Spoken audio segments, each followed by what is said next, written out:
For today's video mga kapampam, ayan, mayroon tayo ditong condensed ubi flavor.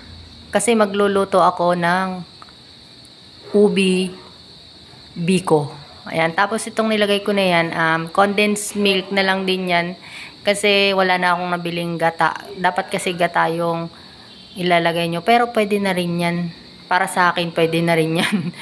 Diba? Tapos yan, imekos-mekos lang natin at pakuluin lang natin ng ilang minuto. Hindi naman yung sobrang tagal na pagpapakulo. So, ayan, halo-halo lang natin.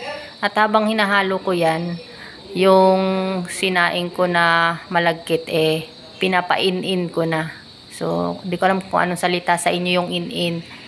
Ayan, so ito yung malagkit ko. Okay na siya. At ang hirap mag-video na isang kamay tapos yung isa mong kamay nagdudukdok din sa pagluluto. So ito na, medyo kulo-kulo na yung ating ubi mixture. Wow, English mixture. Yung minekos natin na condense at saka evap. Ayan. Malasa na yan, hindi nyo na kailangan maglagay ng asukal kasi matamis na yung ubi flavor na condense. So, ayan.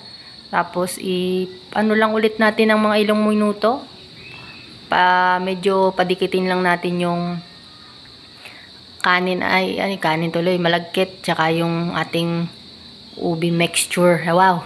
Basta yun na yun. Intindihin nyo na lang.